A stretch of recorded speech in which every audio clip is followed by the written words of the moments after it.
Penguin Random House Audio presents The Power of Parting, Finding Peace and Freedom Through Family Estrangement. This is the author, Eamon Dolan. For my sister and brother. Introduction. One sunny spring afternoon, about 12 years ago, my allergies were spiking, but I was happy because my favorite season was at its peak. I felt happy enough, in fact, to undergo a phone call with my mother. I was in my Brooklyn apartment. She was in the two-family house in the Bronx, where I'd grown up. When we had exhausted the safe topics of conversation, her health and the weather, she paused and said with relish something cruel and demeaning. It may have been directed at me. It may have been a dig at my sister Jerry or my Aunt Helen. I can't recall. But I clearly recall the rest of our talk.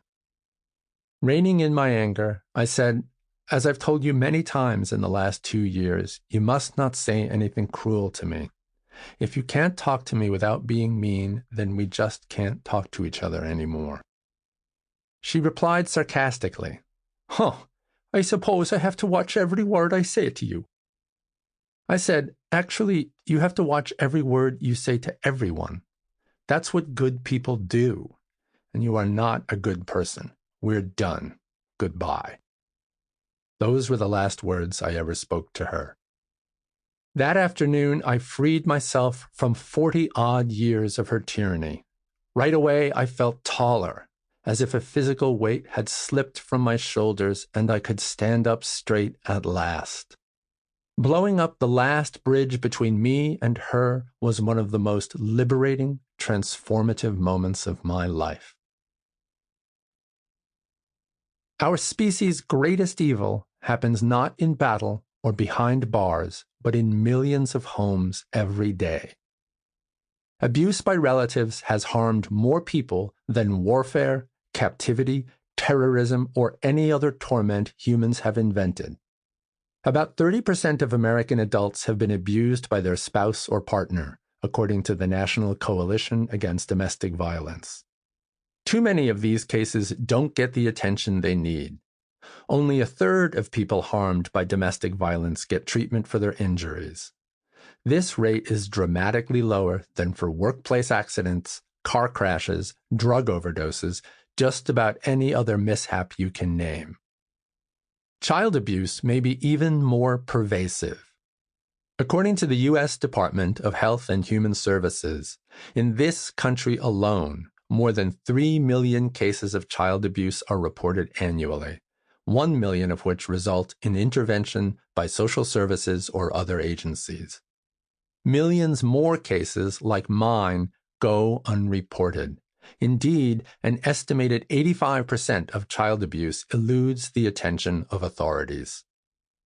One of the main reasons that abuse so often goes unrecognized, even by its victims and survivors, has to do with how poorly educated we are about all its varieties. There are 4 types of maltreatment, the umbrella term for the kinds of trauma families can inflict on their children. The 2 kinds we're most familiar with are physical abuse and sexual abuse, but the other 2 types are easier for survivors and society to dismiss. These are psychological abuse, also called emotional abuse, and neglect.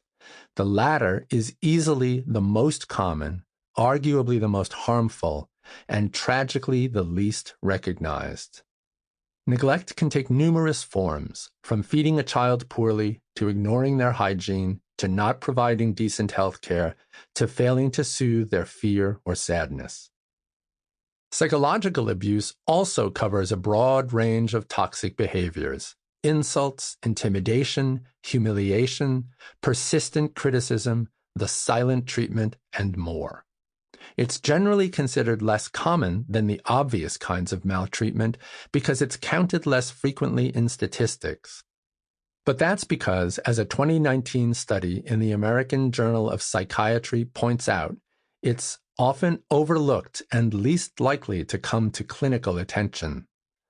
This study and others back up my own conviction, based on interviews with survivors, that psychological abuse almost always accompanies both physical and sexual abuse, and is therefore more common than those kinds.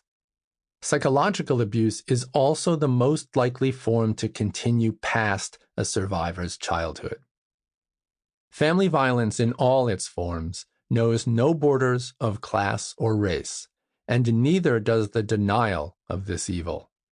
People of every demographic and political stripe insist that family matters, blood is thicker than water, and whatever other catchphrase they might invoke to suggest that a shared gene pool or a shared roof should make us consider felonies committed against us to be misdemeanors. We inhabit a world where people are routinely expected to eat dinner with their rapist, to pick up groceries for their assailant, or to show their tormentor how to use Spotify. This book will call bullshit on the status quo which allows traumatic violence to occur with impunity in homes across America and the world. It will uncover the conspiracy of silence that enables the daily torture of millions. But most of all, this book will offer much-needed empathy and counsel for survivors.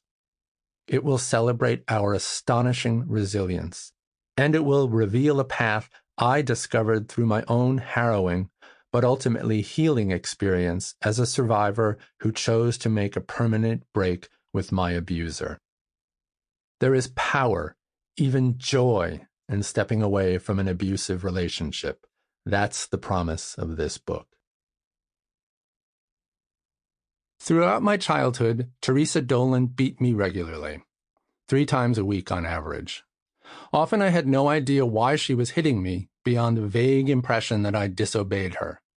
She had a lot of rules that were easy to break. For instance, if my siblings or I slipped and replied to her with yes rather than yes, mommy, we were in for it. Usually she disciplined us with her hands, but her weapon of choice was a sturdy, long-handled wooden spoon she called a beating stick. When it struck bare flesh on the arms or legs or face, it raised red welts. She also battered us with hour-long lectures about our sloth, disrespect, and other shortcomings.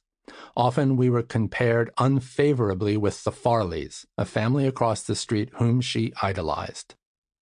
Once she asked me, "Do you know what Owen Farley is doing while you laze around here watching TV? He's trying out for TV commercials."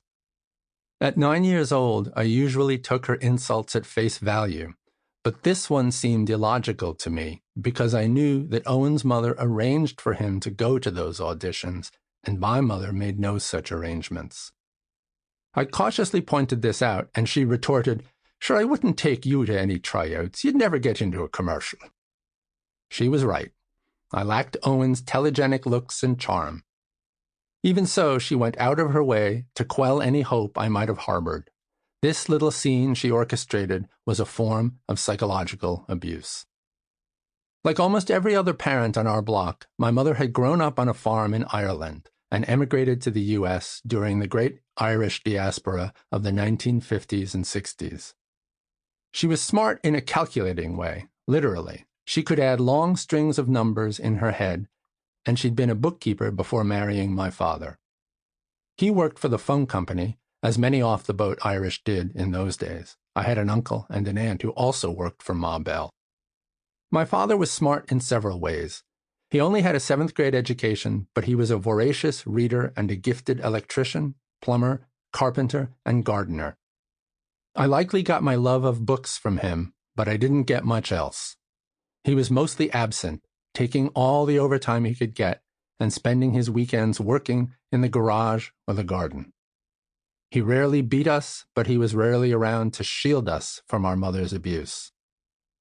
From my perspective, her chief intellectual accomplishment was devising psychological torments, one whose malicious originality I still marvel at. Sometimes at night, she'd sit in her recliner perusing the New York Daily News and suddenly announce with glee that Key Food is having a sale on beaten sticks. We pleaded with her not to buy any more of them, but we knew she couldn't resist a Sample complete. Ready to continue?